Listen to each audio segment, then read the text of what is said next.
विघ्नहर्ता श्री गणेश, श्री गणेश, श्री गणेश।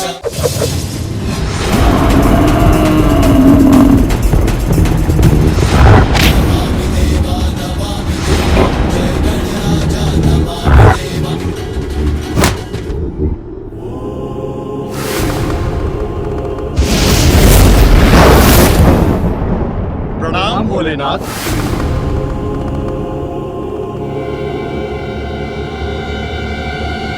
महादेव प्रभु प्रभु प्रभु महादेव।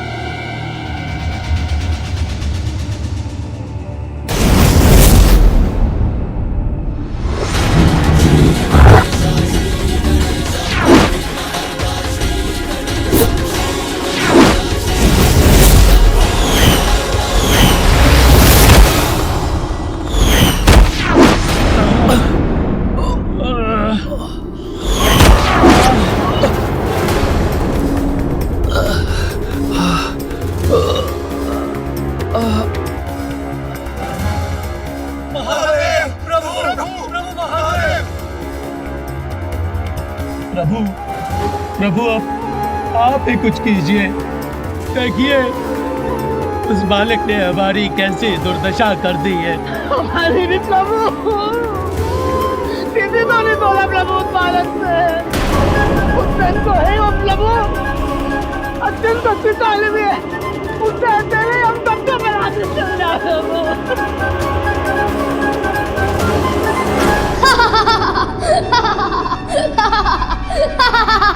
मैंने कितना कहा किंतु नहीं सुना आप सभी ने, तो अब भुगतिए परिणाम। मेरे गणों का अपमान मैं कदापि सहन नहीं करूंगा।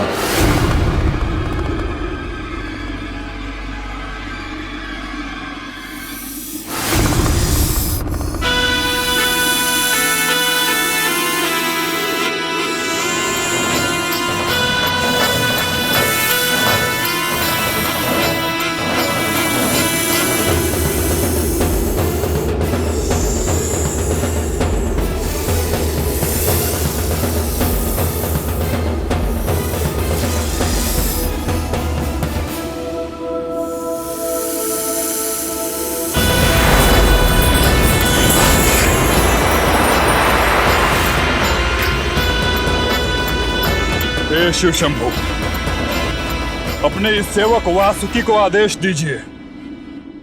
मैं अभी जाकर इस बालक को उचित पाठ सिखाता हूँ। एक कुत्तंड बालक भोलेनाथ की महिमा को चुनौती दे, ये देवराज इंद्र को स्वीकार नहीं है प्रभु।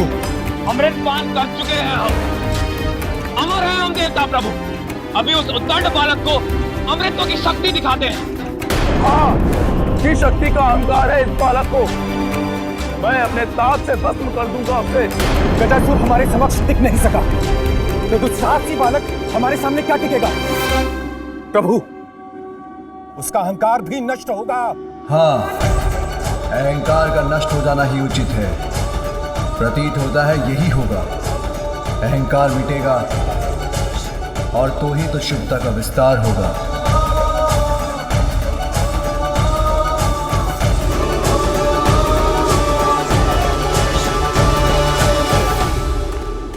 उस बालक को पराजित करने के लिए आप सभी देवताओं की शक्तियां पर्याप्त हैं। शीघ्र जाइए और उसके दंभ का अंत कीजिए।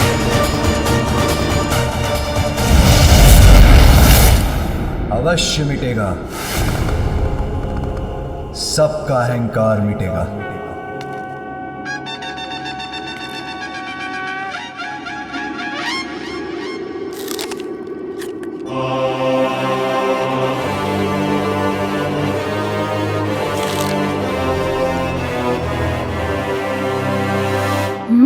अब ये कैसा आभास हुआ मुझे, जैसे कोई है मेरे पीछे।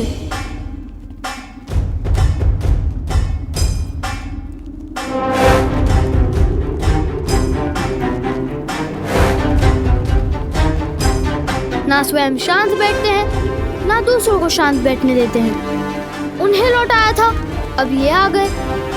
उचित है, आइए।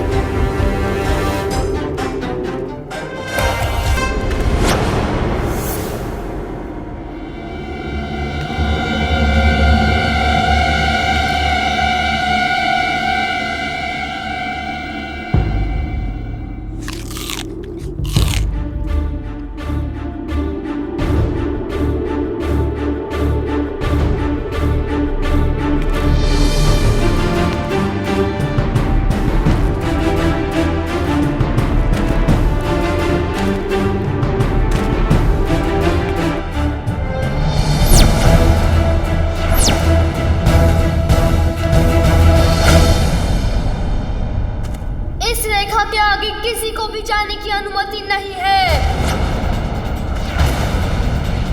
किसी ने भी लांघने का प्रयास किया तो उसका परिणाम अच्छा नहीं होगा।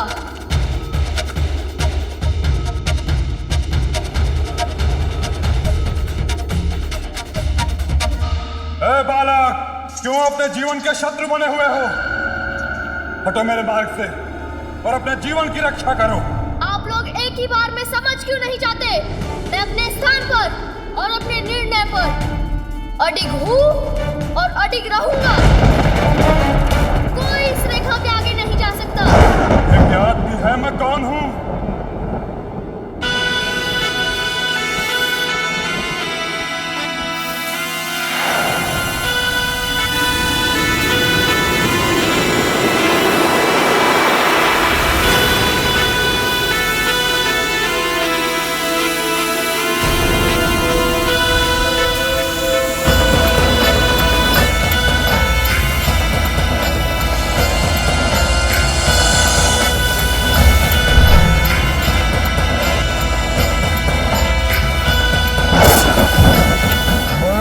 निकल जाऊंगा।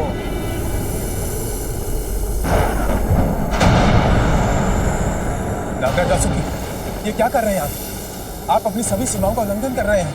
अब तुम मेरा ग्रास बनोगे बालक। नागराज वासुकी, रुक जाइए।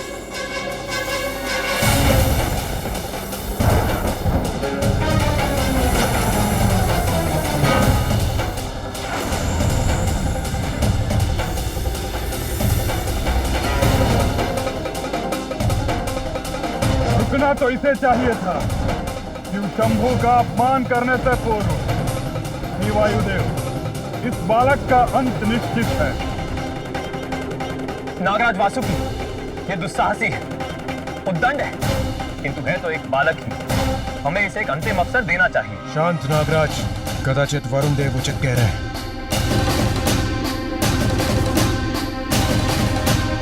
उचित है देवराज, किंतु यदि ये तब भी नहीं माने तो मैं विवश हो जाऊंगा।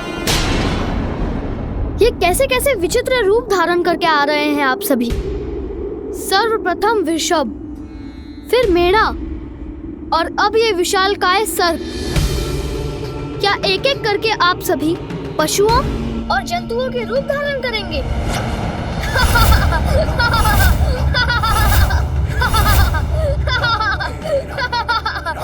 तो ये बालक अब भी नहीं समझा। अब भी इसमें इतना ही अहंकार शेष है। इसके अहंकार का उपचार करता हूं मैं अब। नागराज वासुकी, आप शांत हो जाइए, मैं समझाता हूं इस बालक। जिनका तुम अपमान कर रहे हो वो नागराज वासुकी है। वो नागराज वासुकी जो अमृत मंथन के समय मेरू पर्वत जैसे दिव्य और विशाल पर्वत की मथनी को सागर में स्थिर रखने के लिए डोर बने थे। एक ओर से इन्हें हम देवताओं ने पकड़ा और दूसरी ओर से दुष्ट असुरों ने। फिर वासुकी जी की सहायता से सागर मंथन हुआ, जिसके परिणाम स्वरूप सागर ने हमें अनेक दिव्य उपहार दिए। सर्वप्रथम सागर से निकला अत्यंत घातक हलाहल विष, फिर देवराज इंद्र का वाहन ऐरावत, गौमाता कामधेनु, दिव्य अश्व उच्च श्रवा, बहुमूल्य कौस्तभ मणि, कल्प वृक्ष, रंभा, मेनका आदि अप्सराएं, श्री स्वरूपिणी माता लक्ष्मी, मदिरा कलश लिए अपूर्व सुंदरी वरुणी, चंद्रमा, दिव्य पारिजात वृक्ष, शंख और आयुर्वेद एवं अमृत कलश के साथ धन्वंतरी जी भी। और तुम उन नागराज वासुकी देव का अपमान करने की भूल कर रहे हो जिनके सहयोग के बिना सागर मंथन असंभव था। ओह अच्छा, तो सागर मंथन में ऐसा हुआ था। सुनो बालक, मेरे सूर्यदेव के अतुलित तेज से, अग्निदेव के ताप से, वायुदेव के 49 मारुतों के वेग से, जल संचारक वरुण देव की शक्ति से तुम परिचित नहीं हो बालक।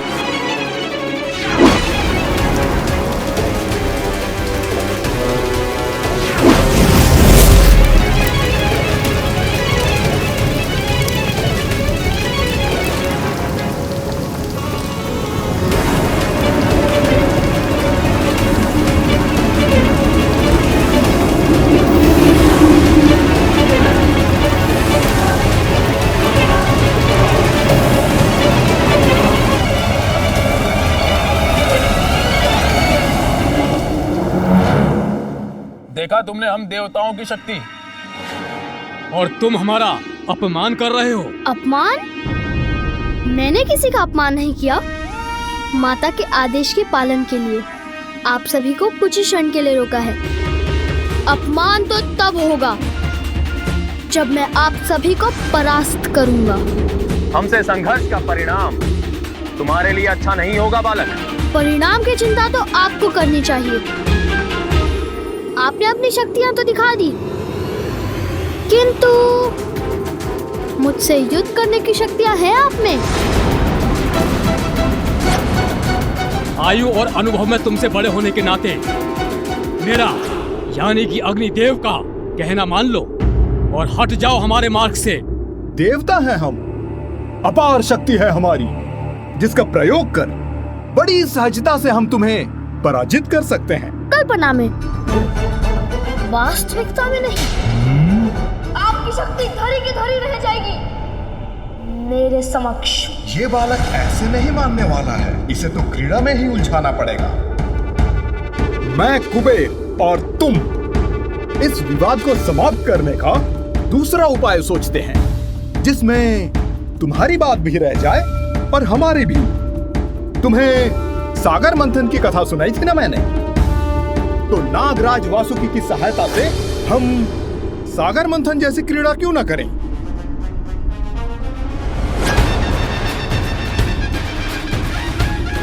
हाँ, कदाचित इसमें आनंद आएगा, किंतु मंथन के बाद सागर में से इतनी दिव्य वस्तुएं निकली थी।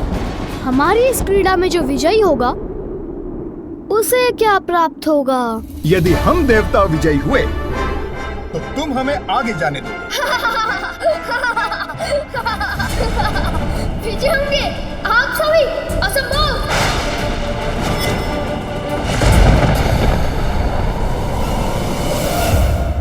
नागराज वासुकी, मान लीजिए मेरा प्रस्ताव। इस क्रीड़ा में यह अवश्य पराजित होगा। इसके हट के साथ भोले शंकर की प्रतीक्षा भी समाप्त होगी और वो भीतर भी जा सकेंगे।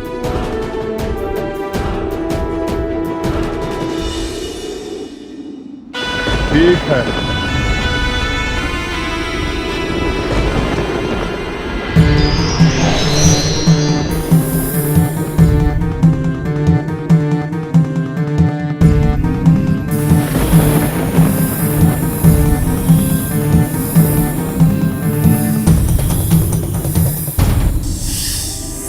ये नाग तो अब भी अपना क्रोध दिखा रहे हैं। अब पकड़ ही लेता हूँ इन्हें। मैं तो आपको मुख की ओर से पकड़ूंगा और आप सभी इन्हें पूंछ की ओर से पकड़कर खींच लीजिए। ये इस बालक का भोलापन है या अहंकार? जनित अति आत्मविश्वास।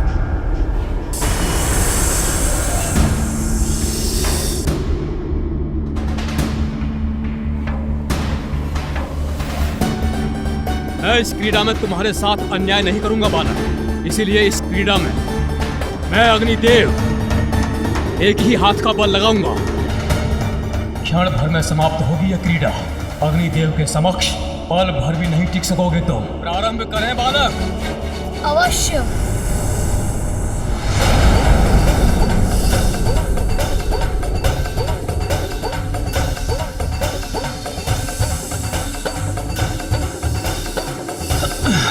अच्छा, ये तो अपने ही स्थान पर स्थित है। मुझे और बल लगाना होगा। मेरा सामना नहीं कर सकेंगे। अरे, आपने प्रारंभ कर दिया। मुझे तो ज्ञात ही नहीं हुआ। मैं भी बल का प्रयोग करता हूँ।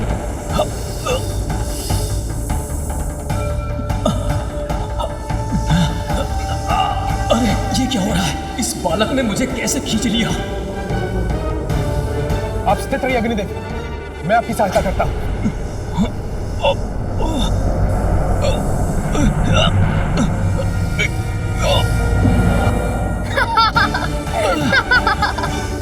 बस इतनी ही शक्ति है आप दोनों में।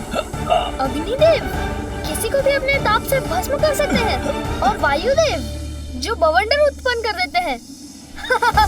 बालक, अब हम इस क्रीड़ा को समाप्त कर देंगे।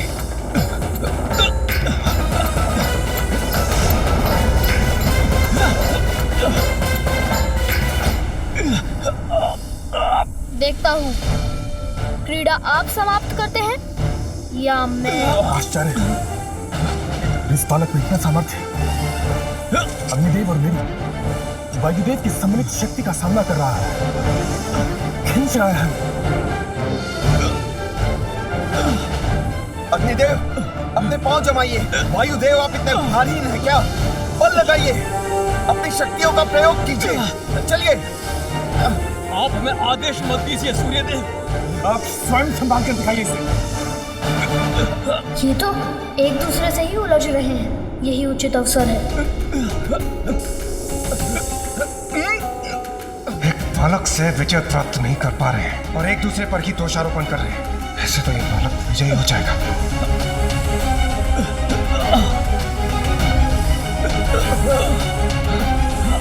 कुबेर जी, आप देख क्या रहे हैं? हाथ लगाइए। संभव है जो स्वर्ण आपने अपनी देह पर धारण कर रखा है उसका भारी हमारा सहायक बन जाए। उचित है अरुण देव। हाथ खींच रहा है। और लगाइए, और बल लगाइए। बराबर कर देंगे।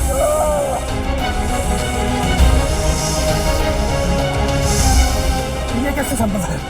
अवश्य ही बालक कोई अदृश्य मायावी शक्ति का प्रयोग कर रहा है। हम भी अपनी दिव्य शक्तियों का प्रयोग करते हैं।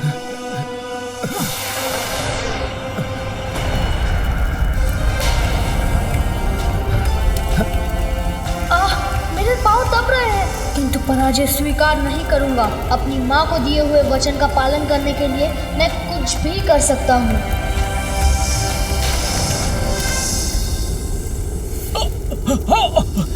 अब देखिए मेरी शक्ति।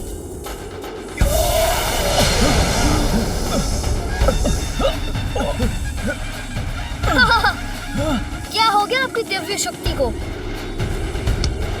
यदि आप अपनी दिव्य शक्ति का प्रयोग करेंगे तो मैं उससे भी बड़ी शक्ति से आपको पराजित कर दूंगा। अरे ये हिम कहाँ से आ गया? गिर रहे हैं हम। अरे ये क्या आ रहा है हम सभी को?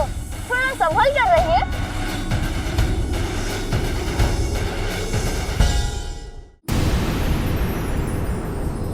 बड़ों का अपमान तो बालक का दुर्भाग्य बनता है स्वामी। आपके वरदान से प्राप्त पार्वती का पुत्र देवताओं का बार बार अपमान क्यों कर रहा है? हाँ प्रिय, इस बालक की उदंडता में वृद्धि होती जा रही है और ये शुभ नहीं। प्रभु, यदि आप सारे देवताओं को बता दें कि ये बालक देवी पार्वती का पुत्र है तो ये युद्ध स्वतः रुक जाएगा। देवी, जब स्वयं भोलेनाथ शांत है तो इसके पीछे अवश्य ही कोई बड़ा कारण होगा। अब मैं इस बालक की उदंडता को और नहीं सहूंगा। अब मैं इसे अपना तेज दिखाता हूँ। देवगण, आप लोग नागराज वासुकी को छोड़ दीजिए।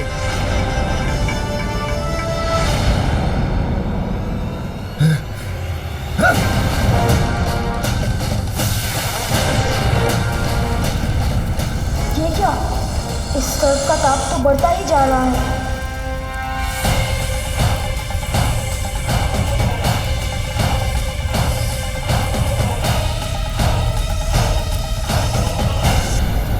कुछ भी कर लीजिए, किंतु मैं आपको नहीं छोड़ूंगा।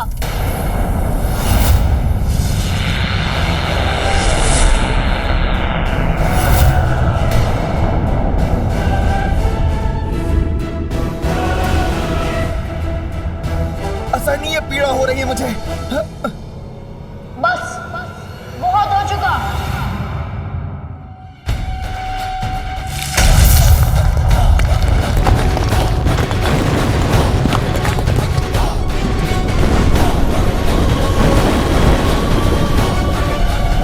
इसने तो पृथ्वी को विभक्त कर दिया।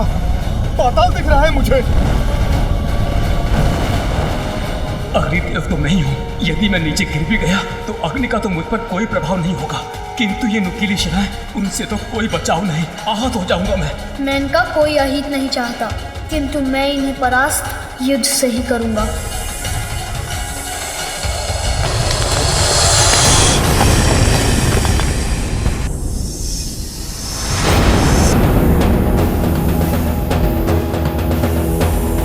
सब सभी देवगण पराजित हो रहे हैं, अब मुझे ही शीघ्र कुछ करना होगा।